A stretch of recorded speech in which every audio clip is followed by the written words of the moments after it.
Catching criminals is no easy job. We're here to arrest you. But it's even harder when the criminal is a cop turned bad. He liked having power and authority and status and a uniform. When the police officers who were sworn to protect us turned to rape, she was actually meeting a monster. Murder. What happened in those minutes or moments or seconds where he chose to go and get a weapon? Robbery. He knows where the money is, he knows where the drugs are. And even blackmail and poisoning. All just to get what they want. In this series, I'm enlisting the help of 3 experts. That man should stay behind bars for the rest of his life. 2 senior officers who've put hundreds of offenders behind bars. He was in such a lofty position that he thought he was untouchable. And a psychologist who can analyse the criminal mind. He's a narcissist. He doesn't feel remorse. In this series, I'll be investigating why some cops put themselves on the wrong side of the law, abuse their power, and commit horrific crimes.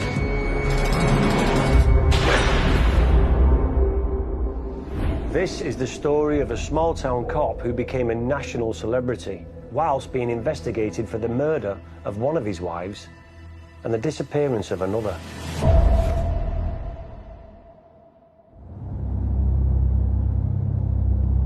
Sunday, October 28, 2007, and in a small US town of Bolingbrook, just outside Chicago, 23-year-old Stacey Peterson is reported missing by her sister, Cassandra.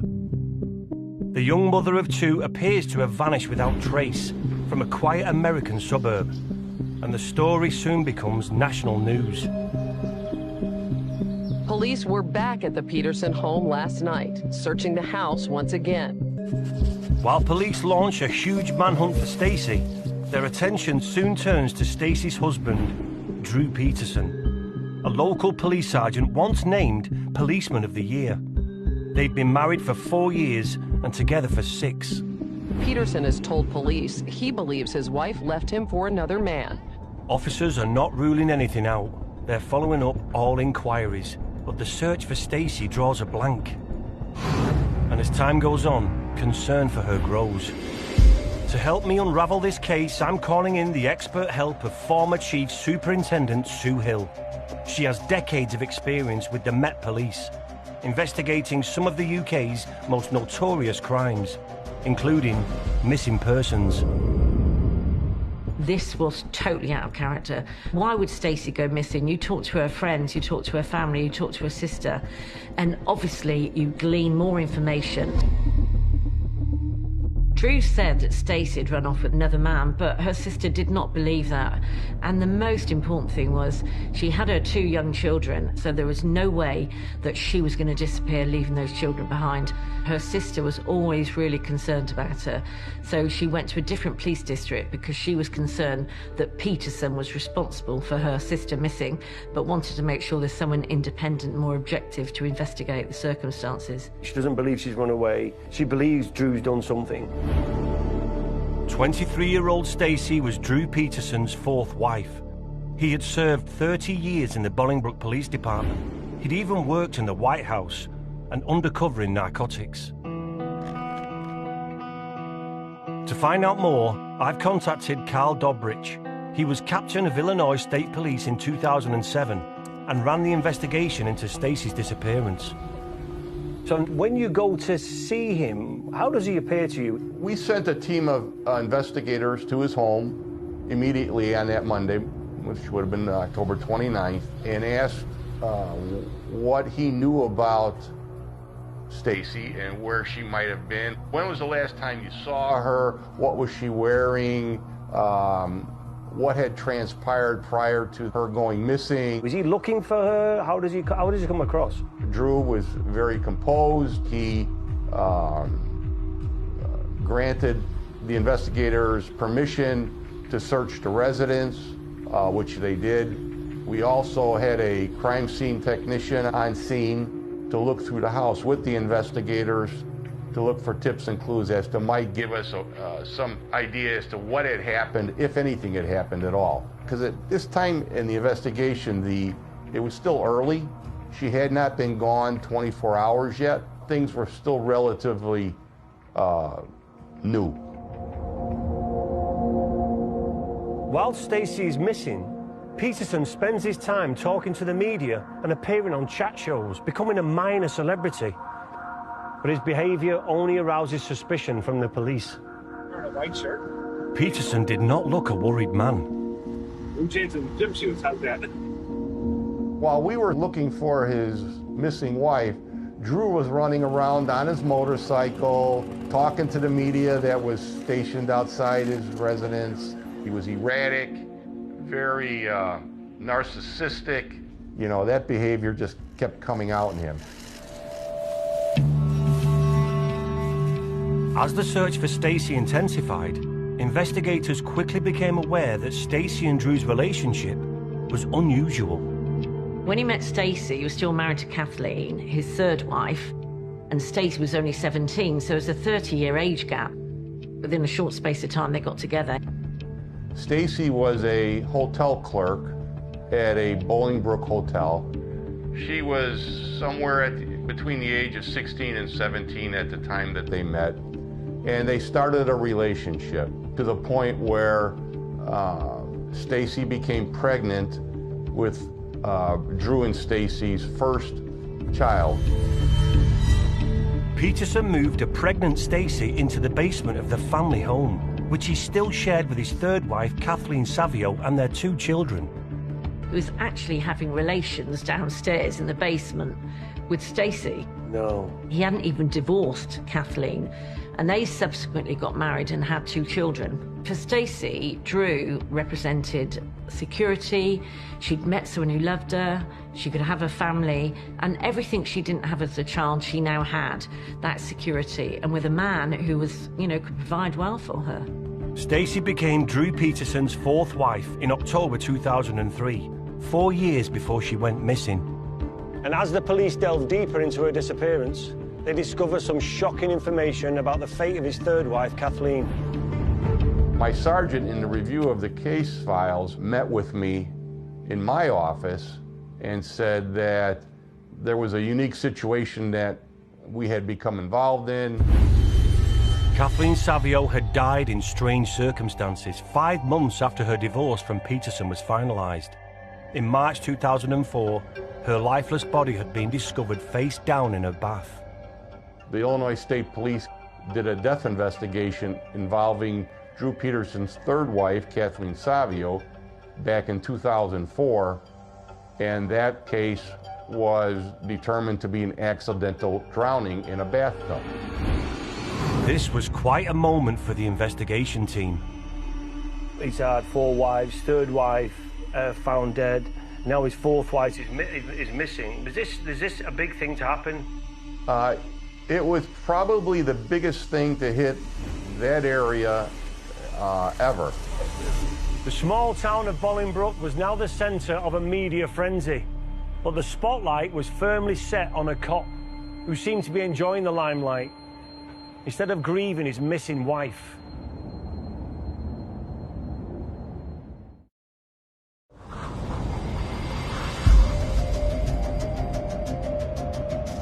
In the small American town of Bolingbrook, Illinois, young mother Stacey Peterson appears to have completely vanished.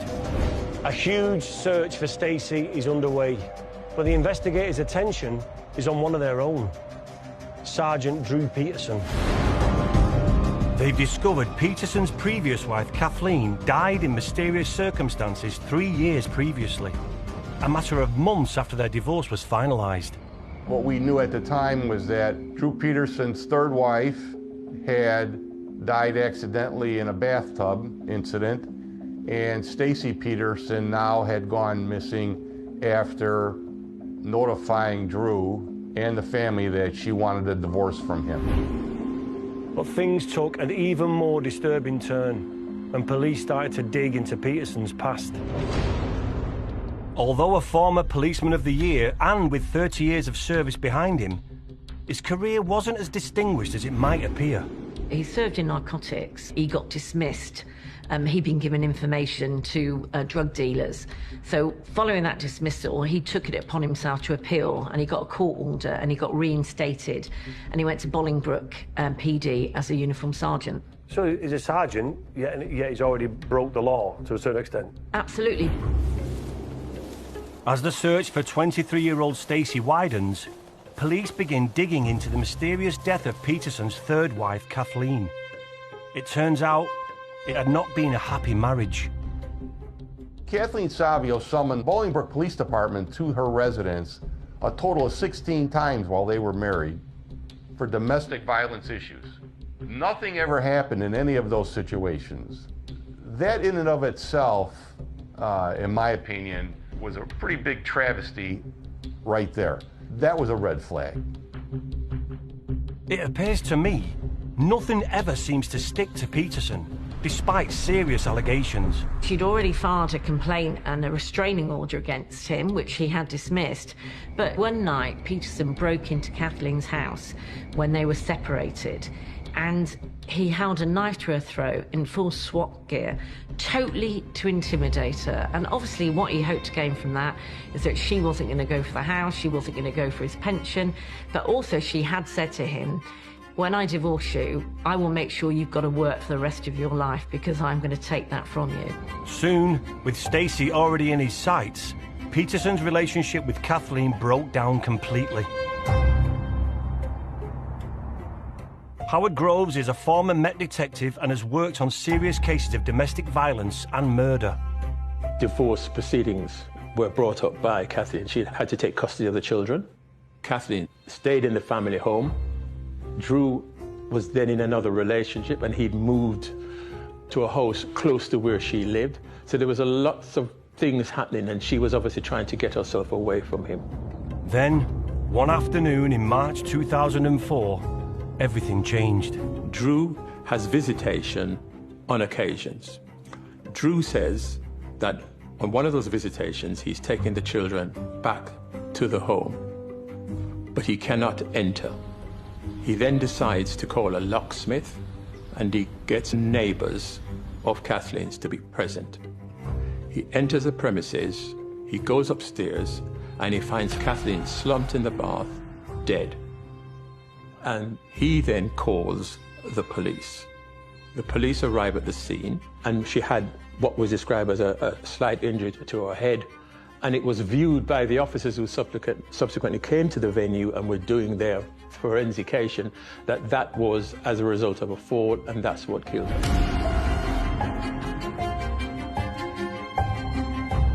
She was found in the bathtub with injuries. What can you tell me you think about that? Well, Drew provides an account which the officers accept. There is then an autopsy that follows, and the jury decide that the death is accidental. 3 years on, and with Peterson's fourth wife now missing, the police consulted Illinois State's Attorney James Glasgow.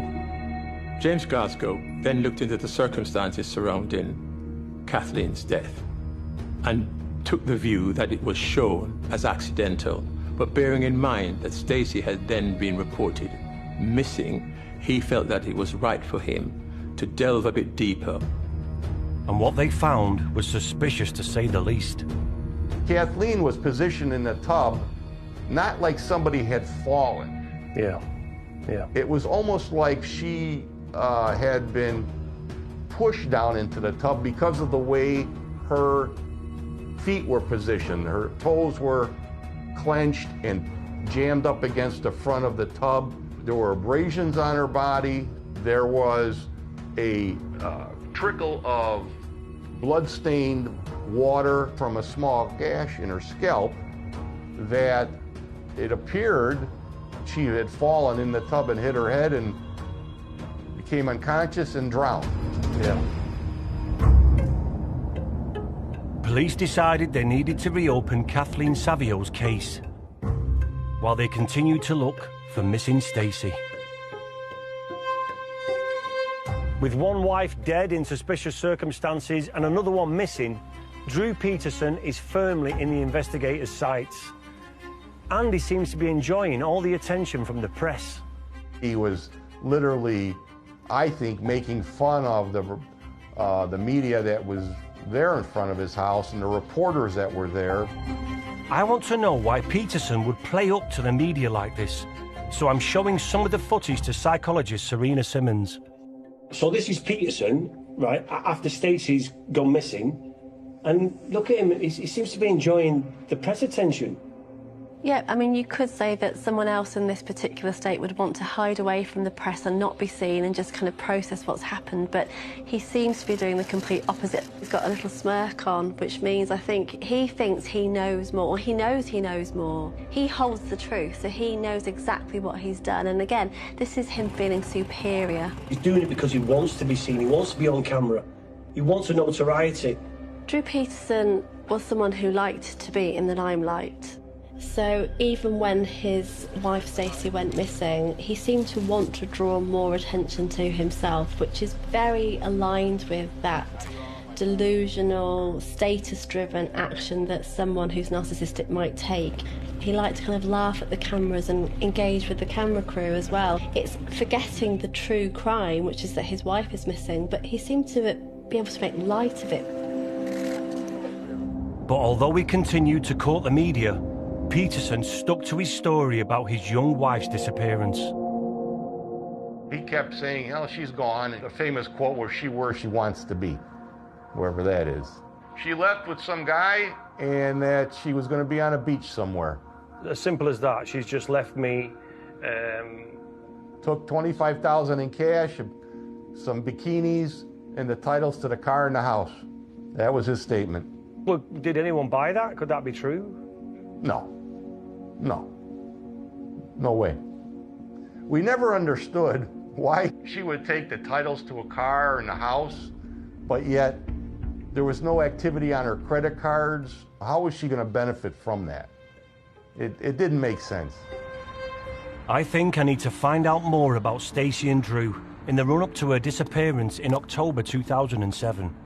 Was there any evidence that suggests that Stacey was planning on leaving Drew Peterson? Yes, Stacey had been to see a divorce lawyer and was trying to find out, what would come her way, what would happen in the divorce settlement. And her sister was adamant that she would never leave her kids. Absolute adamant. The sister knew, her gut feeling was, no, something's happened to Stacey and Drew's responsible.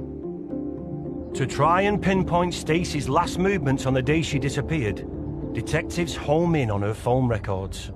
That information turned out to be very fruitful. On the evening Drew said she had gone missing, around 9 o'clock that evening, there were 3 phone calls from Stacey Peterson's phone to Drew Peterson's phone. The first 2 phone calls went unanswered. The third phone call was answered 3 minutes later. Drew said Stacey on that third phone call had told him that she was leaving him for another man. And crucially, Stacey's phone records appeared to back up Peterson's story. Stacey had been texting another man. Scott Rosetto, a love interest of Stacey's, they had a relationship that was beginning right around that time that things started to get really bad in the Peterson household.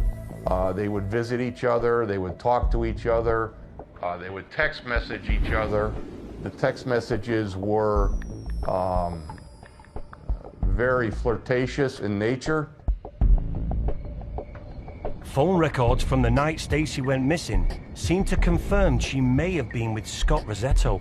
Those phone calls were made in the Shorewood, Illinois area, which was the location where Scott Rosetto lived. Detectives are suddenly faced with the possibility that Drew Peterson, their main suspect, is telling the truth. The investigation into the disappearance of a young mother suddenly took a new turn. Police needed to get Stacey's love interest, Scott Rosetto, in for questioning.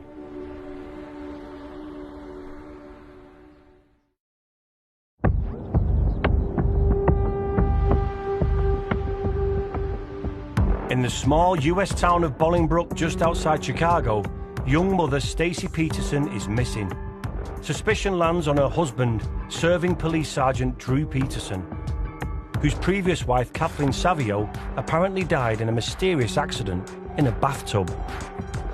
But now phone records show Stacy had been contacting another man at the time of her disappearance, Scott Rosetto. I'm hoping former Chief Superintendent Sue Hill can fill me in on this mystery man.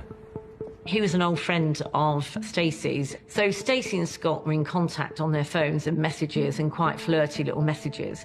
So therefore the police were thinking, oh, maybe there is something going on between them, and maybe that is the reason that she's gone missing.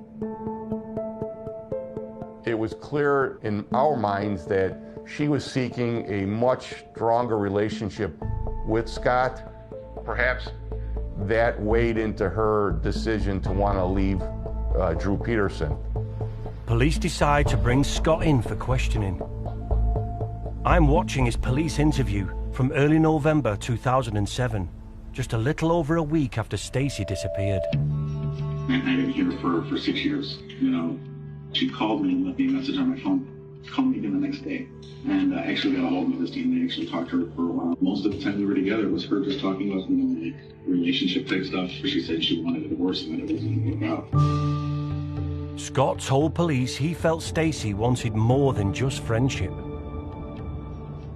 The messages started to get a little, like, hinting towards, you know, like, murder a little bit. At first I was just kind of like, yeah, whatever, you know, I'd laugh about some of the stuff that she said.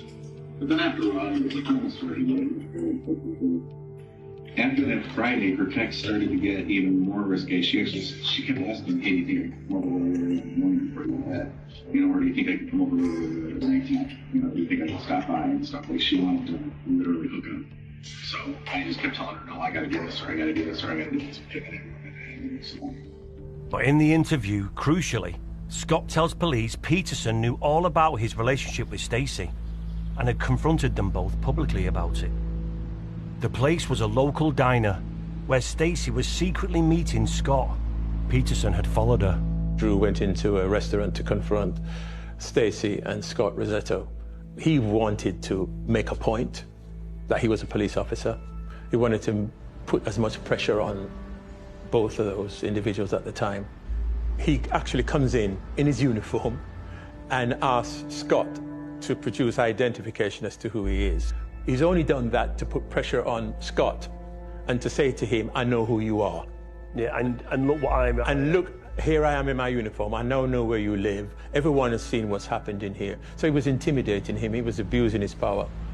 And that's not allowed, is it really, in your full uniform, just to be on duty, but then to go, I'm just going to go here and deal with this? No, but most police officers would not get involved in something if it involves a family member or something like that. He just wouldn't do that. In the interview room, police pressed Scott on the last time he saw Stacy, and he claims it was a week or so before she went missing. He called me up that night and said, hey, you can, you know, talk to him. No, what day was this? This was Friday before last. That was the last time he physically saw her. Friday was the last time he saw her, yeah. 9 days later, on October 28th, 2007, Stacy went missing. And on that day, Scott was able to prove that he was working at the hospital. So basically, we were able to alibi him during the time that Stacy went missing. And so we were able to move him from the suspect category to, obviously, a witness category. With Scott's alibi verified, the police turned their focus back to Peterson. The case really took shape when Drew's stepbrother, Tom Morphy, came into the picture. 4 days after Stacy goes missing, he comes forward to give detectives extraordinary information about the night she disappeared. Tom Morphy told us that evening, Drew dropped him off at a park in Bolingbrook and gave him Drew's phone. And Drew instructed Morphy that when the phone rang to answer it, it was going to be him on the other line. I was standing in the park drinking a Starbucks coffee, walking around in circles. Morphy didn't answer the first two phone calls, because he was afraid to. But he eventually answered the third phone call, and of course that's the groundwork for Drew's explanation as to Stacy's leaving him. After those phone calls were made, Drew and Morphy went back to the residence where Drew and Stacy lived. Then he said we need to go back to my house. And then he goes, I need a hand. Morphy was a bit confused because he was under the influence of drink. He had a drink problem. And he went up to the bedroom with Peterson, and Peterson said, I need you to help me move this barrel. So it was warm to the touch, and it was heavy. And then they brought the barrel together down and put it in the car. Did it have any, like, handles? No. Describe it to me, man. We had to grab it from the bottom. It was just perfectly round. Okay. Describe the top. It seemed like it might have spun on. Did he ever make mention to what was inside the barrel? No. So I put two and two together. Drew transported Morphy back home, and the barrel was disposed of at that point in time. Morphy believed that he actually helped Drew move his sister-in-law's body from that residence. Morphy was so consumed with guilt, he took an overdose and ended up in hospital before turning himself in to the police. And his interview is compelling. Where is she? I don't know. I'm not. I do not know. Where's that container? I don't know. The last I saw it, it was in the back of that truck. Then the last time I saw it, you helped dispose of her. You in that bucket, and that's it. You helped dispose of her. You know what? Maybe you killed her. No. Maybe you're the one who killed her, and that's why you're not cooperating. Maybe you were there. I'm cooperating completely. I think maybe you were there. No, I wasn't. I think maybe you were. Where is she? I don't know. If I knew, I would tell you. Police know that if Stacy's body is in the barrel, there are very few places in the area it could be successfully disposed of. In Bolingbrook, in Romeoville, there's a waterway that they call the canal. It was not uncommon for law enforcement to find bodies in a canal. And there's crucial evidence in Peterson's phone records that led police there. One of the last phone calls Drew made that night was made near the area of the canal at 135th Street, and we began an extensive search of that waterway. While police searched the canal for the mystery barrel, the state's attorney's office has been poring over the autopsy carried out on the body of Peterson's third wife, Kathleen, 3 years before. And they are not convinced it was an accident. There were things that jumped out at us that we thought were odd. This bathtub that Kathleen was found in was not a real big bathtub. So she really didn't fit in there without being kind of like packed in there, I would call it, pushed in there.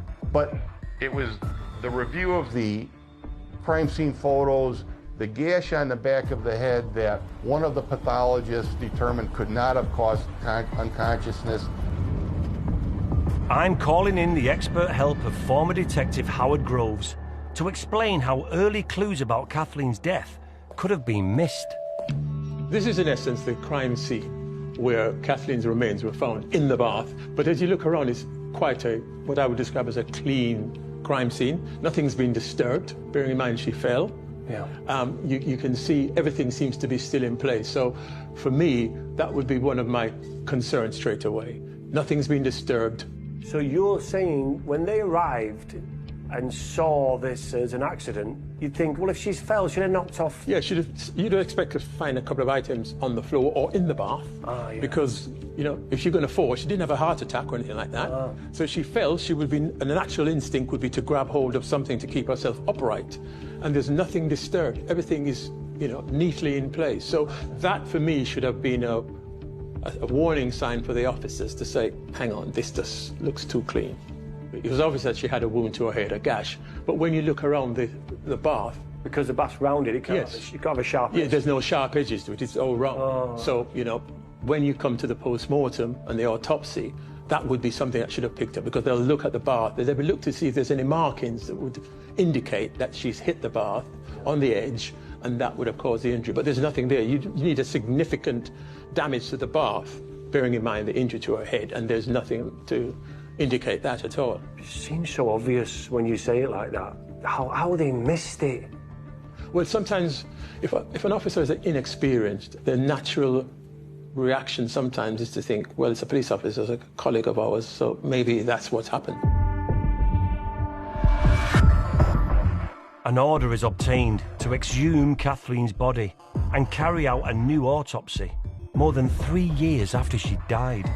Have you ever been through anything like that, where you've had to go back and maybe have that conversation about we need to go back and exhume a body? Yes. Exhumation is not something that you do lightly. Yeah. You only do it when you're reasonably confident that you're going to find something nefarious. In Bolingbroke, they wait for the outcome of the second autopsy on Kathleen Savio's body. And when the results come through, the verdict is devastating. Kathleen's body has been exhumed and re-examined, and the new coroner determined her death was not an accident. It was, in fact, homicide.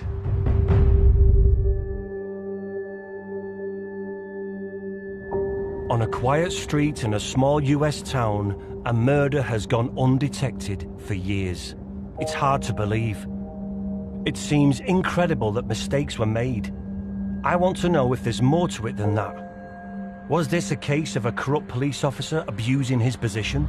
I maintain that because of his influence within that small police community, he was able to manipulate what was happening. And there were probably people who wouldn't stand up to him to say, we're not happy with that.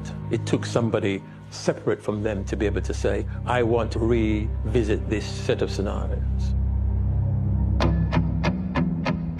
3 years after the original autopsy, the new investigation team are getting close to nailing Drew Peterson for the murder of Kathleen Savio. But she's the mother of 2 of his children, and it was Peterson who'd moved on to another woman. So I'm thinking, what's the motive? Greed, right? Drew stood to gain a lot, because if the marital assets were settled, he would have had to deliver half his pension money to Kathleen when he retired, most likely would have had to give up the home, and would have lost custody of the children. Yeah. So the motive was clearly there, was well established, financial benefit. Wow.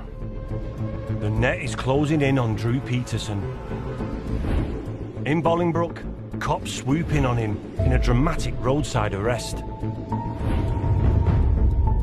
With his 4th wife, Stacey, still missing, Peterson was now charged with the murder of his 3rd wife, Kathleen Savio. Bail was set at $20 million.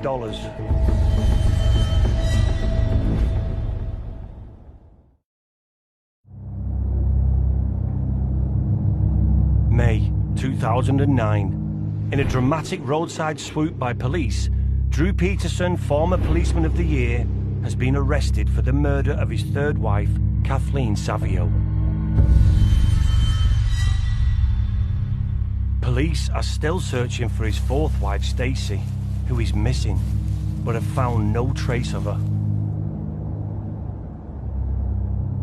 It's a case that's gripped America, and in July 2012, at the Will County Courthouse, Drew Peterson's trial for Kathleen's murder finally begins. In court, the prosecution set out their theory about how Kathleen died. What you had here was a clear murder. How do they think he killed her? When you look at the forensic examination of that body, there's marks on her back, and it looks as though she was forced and her head was forced down into the toilet, and she drowned in the toilet. It was the prosecution's case that Drew Peterson then placed the lifeless body of his ex-wife and mother of 2 of his children into the bath to make it look like an accident. Former Detective Chief Inspector Howard Groves explains the theory that Peterson carefully planned the discovery of Kathleen's body. He wanted to give the impression that, one, he was concerned, and he didn't just go in on his own. People would say, well, it's handy that you just happen to go back in and find her. He gets a locksmith. He wanted other witnesses to say, when we came in, this is what we saw, blah, blah, blah. He was distressed, whatever it may be. So he was thinking ahead. He'd always planned what he was going to do. Peterson had an alibi for the night of the murder, Stacey, who is now missing and can't corroborate his story. At the time of Kathleen's death in 2004, Stacey had told police he was at home with her all weekend. Stacey provided an account to the officers, which was quite striking because during that interview, Drew was also present. And it is a suggestion that he either answered the questions for her or at least indicated to her what some of those answers should be. And I found that quite strange and alarming. They didn't do that the right way. No, they should have separated them. And you certainly shouldn't have Drew present when she's being interviewed. So I believe a lot of that was because Drew was known to the local officers. He obviously felt that he had some clout so that they would be quite happy for him to remain. At the Will County Court, the prosecution called a witness who turned Peterson's alibi on its head, a local pastor. Stacey Peterson had gone to that pastor to kind of help her marital situation get better. She obviously confided in him more and eventually told him that Drew Peterson had killed Kathleen Savio. She'd confided in the pastor that she knew this had happened? Yes. Wow. Oh, yeah.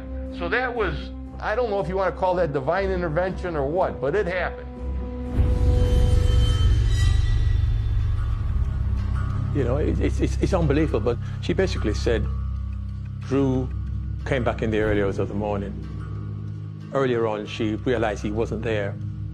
She rang him on his phone to find out where he was, couldn't get an answer. He then returns in the early hours of the morning. He's wearing dark clothing, and he's got a bag with female clothing. She knew it wasn't her clothing, and he was putting it straight in the washing machine to wash it. And then he explained to her what had happened, and was basically then saying, this is what's happened. If the police get involved, this is what you're going to say. And he coached her. So she told the pastor? Yeah. But she said to him, don't say anything? Yeah, because she was fearful that there could be retribution coming her way. At Will County Courthouse, the defense argued that with no forensic evidence linking Peterson to Kathleen's murder, the case against him was built on hearsay. Normally, you would not take hearsay evidence. If I killed someone and I tell you, you can give evidence of what I've said. Yeah? If you tell another person, that other person can't give that evidence. That's hearsay evidence. Right. So the courts were in a dilemma as to how they were going to deal with hearsay. So they came up with Drew's law, which changed that to allow somebody who's providing hearsay evidence that they can do in court. That hearsay evidence really nailed Peterson. Without that, it was all circumstantial. Drew's law was a game changer. It blew Peterson's alibi out of the water. The jury on the Peterson case deliberated for nearly 2 days. Eventually, the verdict comes in. The verdict was that Drew Peterson was guilty of the murder of Kathleen Savio and vindicated the decision by State Attorney James Glasgow to reopen the case. The defendant in this case was a coward and a bully, and it was obvious to me that it wasn't an accident. And the journey has been a long one, and the result culminated today.